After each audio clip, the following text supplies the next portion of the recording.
Okay, we're back with exercise 3 from chapter 2 of the Advanced GIS book. This is a part 2 video where we're going to be looking at visualizing and derivative digital elevation model products. And in particular, in this one, we're moving beyond color shaded relief with a hillshade model like we see here to looking at visualizing slopes. And of course, slopes you can do more than visualize, you can also quantify and measure. And then beyond producing what's called a slope map, we're also going to produce something that is a visualization product called a slope shade map, which has a similar effect as a hill shade. So I want to show you the differences. I've already produced the LiDAR slope map just to save time and processing, but I'll show you how it's done with the ALOS DEM. So we go back into Spatial Analyst Tools, Surface Tools, which is where you'll find this basic slope tool. Every time you open these things up, it's going to say the Surface Parameters tool provides enhanced functionality and performance. And that may be true for sure. And so I encourage you to check that out. It especially is the case when you do the slope of the slope or curvature, because in curvature's case, you often want to kind of smooth the result to take away kind of the effects of kind of high variability in slopes in LiDAR. Where you go over bushes and things like that, and you want to just see like maybe kind of broader effects. And so surface parameters allows you to smooth your data and things like that. It has a lot more functionality involved. But for now, you can start with slope, the basic tool. And so always any of these derivative products in the surface toolbox are going to be based upon digital elevation models. So we need to make sure we're doing the DEM as our input raster. And our output will be, I'll call it ALOS underscore slope, SLP. And you have choices of degrees and how you do the slope method. Planar is Cartesian coordinate system. But if you are doing things over very broad regions, you could do a geodesic model and get a slightly more robust result. I don't think it's so important for us right now. And then the Z factor is important, as we remember before. And so I have to input that. Not that. Or if I don't do that, I have to change coordinates. Maybe we don't do the Z factor, see how wonky the slopes are, and then we go back and change units. Let's test that out.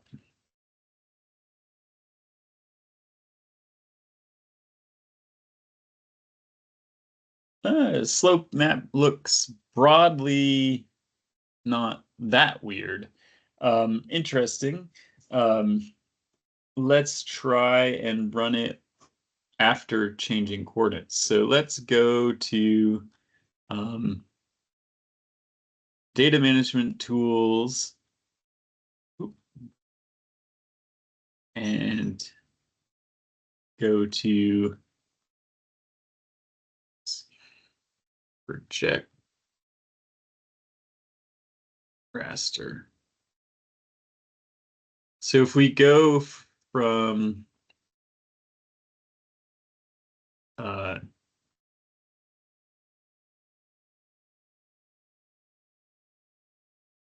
we change it to the,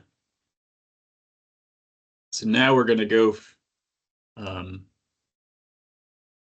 a geographic transformation from WGS 1984 to NAD 83 ETM zone 12N. So that's what we're going to do.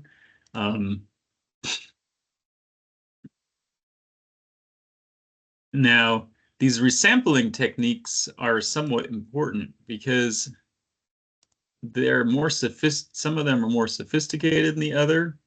The default is the easiest one and the fastest one. No new values are created. Fastest resampling technique suitable for discrete data such as land cover. Bilinear interpolation. Value of each pixel by averaging the values of the surrounding 4 pixels suitable for continuous data. These are continuous data. So we need to at least go to the bilinear. Cubic convolution technique will be used. Smooth curve based on the surrounding 16 pixels. I'm going to do the cubic convolution. And the output cell size is shown right here. It's going to be 27.5 of whatever. I don't really like these odd numbers. So if you wanted, you could make these be exactly 27 or 28, or you can make it ALOS is supposed to be 30 meters. I'm going to do 28 meter pixels rounding up. Okay. And so what we're doing here is we're creating a projected AOLS regional DEM, I'm going to call it UTM. And then we'll create our slopes off of that. We can also go back and try hillshade if we want. Okay, so here's our new DEM. I'm going to put that down in here. Turn this one off. And then I'm going to go to this one, symbology, and I'm going to change it.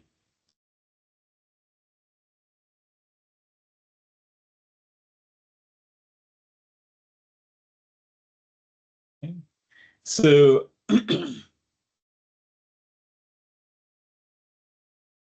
so if we then go back to our surface tool for slope, and we input the UTM slope, now it's not pulling up an error for Z factor.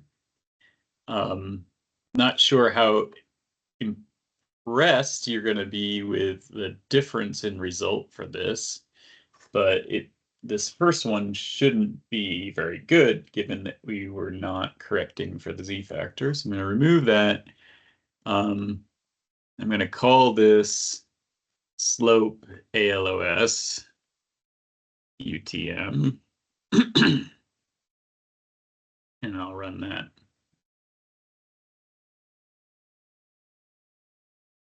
It looks broadly similar. So it may be a good way to test that, we've got a real difference here.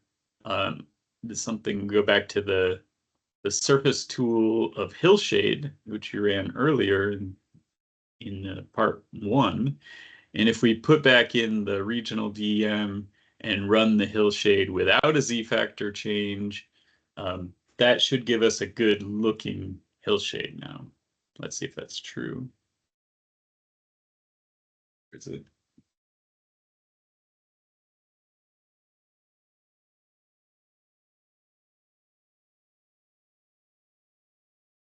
Showing it.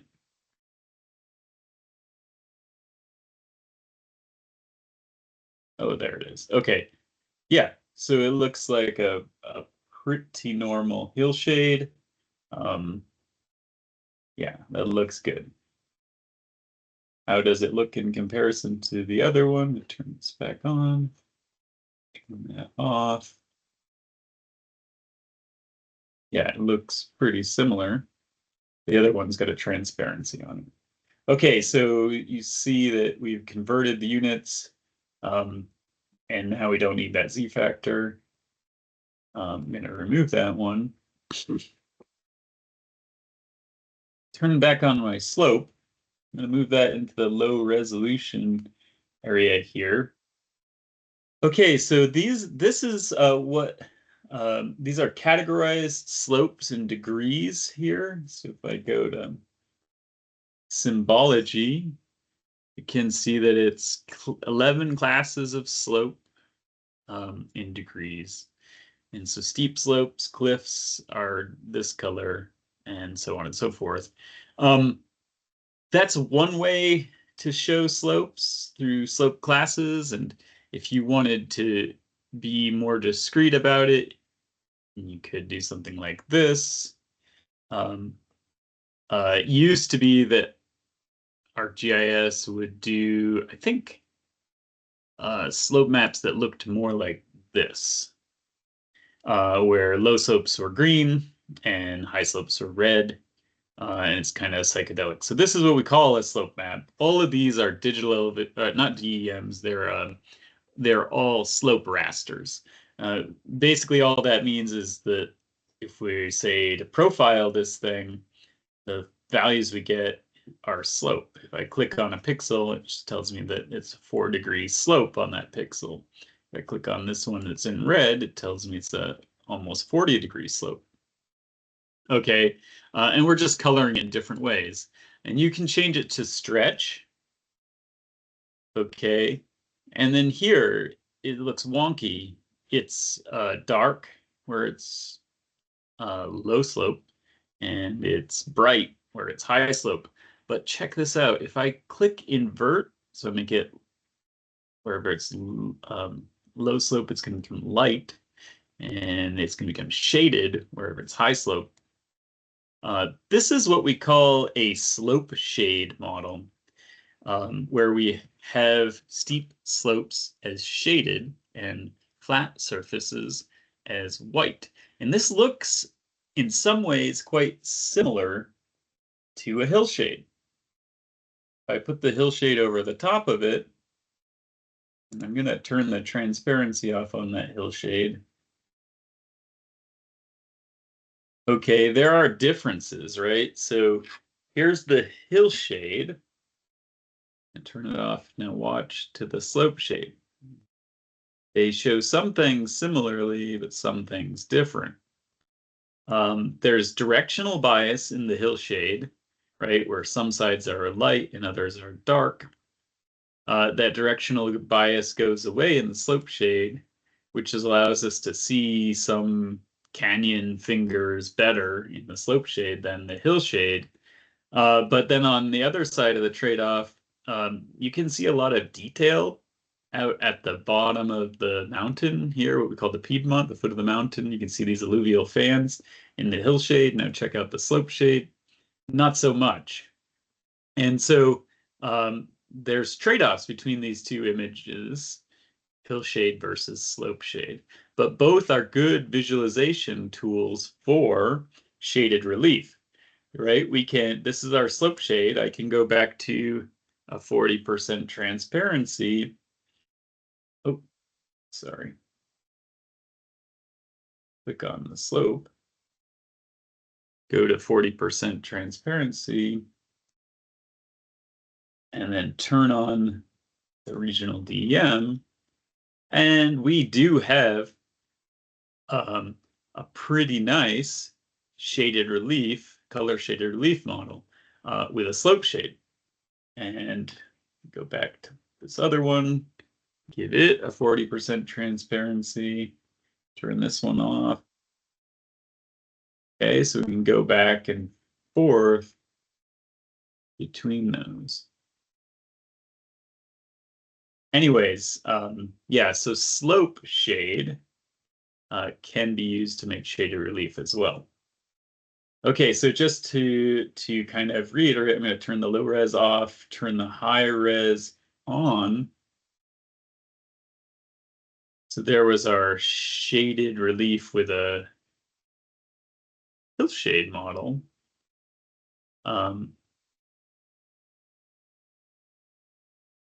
Computer's having some issues. Press save. And so, in this hillshade model shaded relief, we see wonderful alluvial fan features, etc. Now, I've made the slope map already. I'll stick it here within the high-res data. I'm going to turn it on and show you the symbology. Looking like it wants to take a minute to load.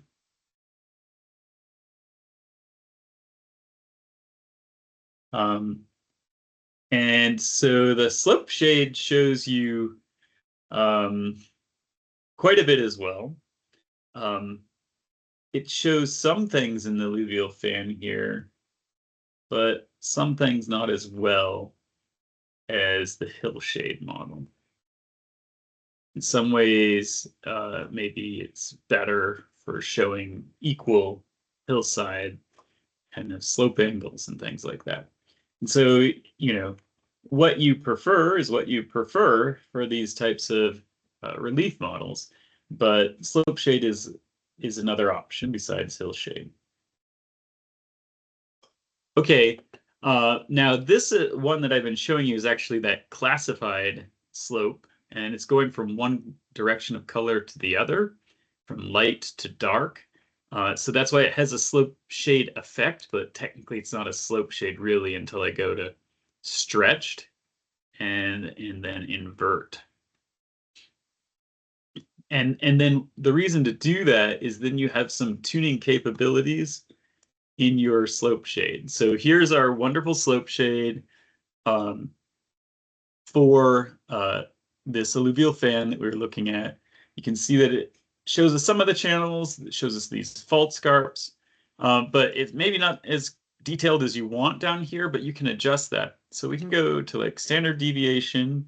It's going to look a little different than it was at there for a second.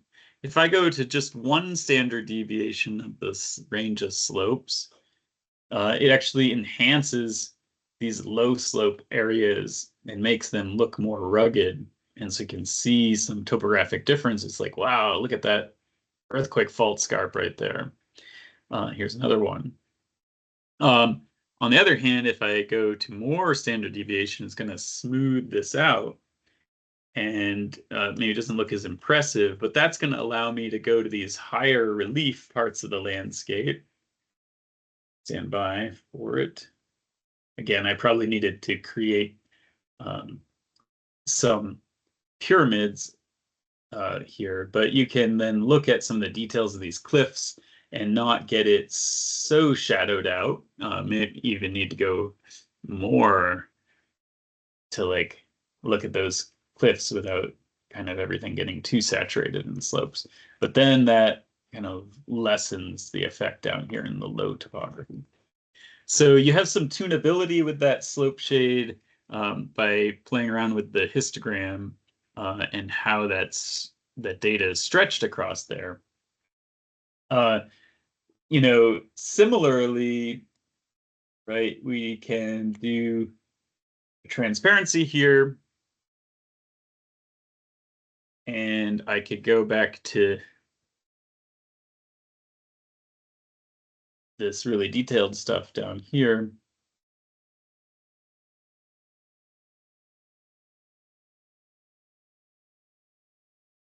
And so now I'm seeing the elevations through here. But I wanted to show you one other thing while we're in here. That's my dog, quiet badger.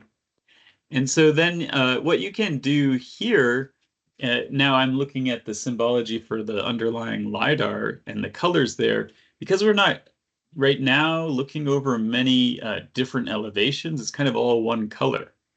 But an option you have is to do a dynamic range adjustment to the histogram so that whatever you're looking at, you get the range of colors that you're after.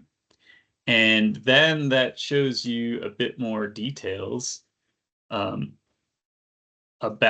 the area that you're looking at. Oh, this is the highest part, this is the lowest part. And you can go to standard deviations and stretch that a bit too.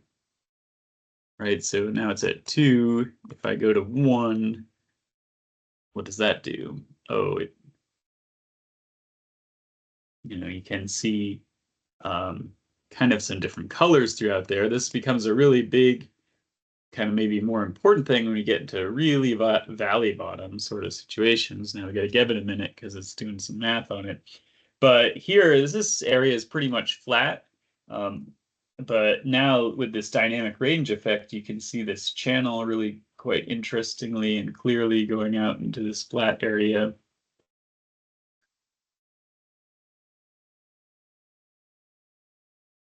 And then it's going to get different, right, as we go to this area with higher topography.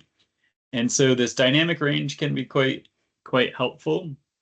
You can also do what's called a custom range, where you kind of decide what you want the range of elevations to be kind of highlighted as in colors. This can, yeah, in LiDAR can bog your machine down quite a bit, but if you know you're just wanting to tune the colors to some feature that you're interested in looking at, this can be a useful tool. All right, let's go back to the dataset extent. It'll be much happier, and eventually the slopes will show up too. Okay, so a couple of other things to think about and look at here would be if we compare just the top two things now, the LiDAR slope and the slope from the ALOS data. You can see the LiDAR slopes get all the way to 88.8 degrees, basically cliffs, almost 90 degrees. Whereas the 30-meter data, the steepest slope represented in the landscape is 65 degrees over the same exact landscape. And so what's happening, right, with the regional DM, we just can't represent realistic slopes. Okay, so keep that in mind if you are trying to do realistic modeling of some surface process or something. If you need to represent real slopes, you need high resolution topography, is what that's telling you. Okay, so I'll put that back down.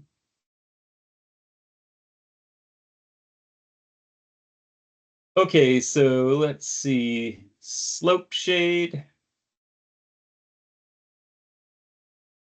versus hillshade. Go back to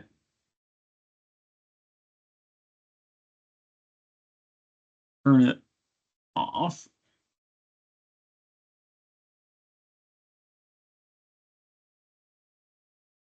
Okay, I'm going to zoom back in just for effect. Okay, just one last time, the difference between slope shade is what we're looking at here, right? This side of the slope is dark. This side is dark as well. Both sides of the river channel dark. As opposed to hillshade. Think about what you like for visualizing landscapes as you make those sorts of visualization choices. Now, remember also that we have slope shade, but we also can do what's called a slope map, which is often done kind of with, instead of just shading, random colors like this. Oh, I did that on the wrong one. Back up there.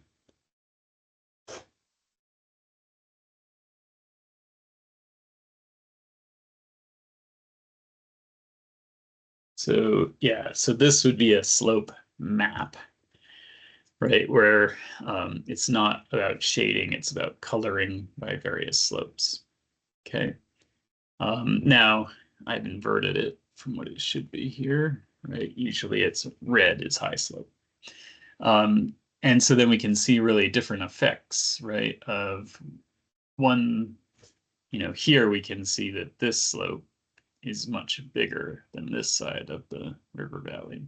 And this side versus that side is very different. Yeah, okay, so that was producing slope rasters in the ArcGIS toolboxes, and then taking that slope raster and turning it into a slope shade, and showing that that can be used for shaded relief as well. Okay, stay tuned for the third video, which is producing aspect maps. And then we're going to also explore something called a 3-colored aspect slope shade map for a way to kind of rectify some of what's lost when we use a slope shade versus a hill shade. Okay, so look for that next.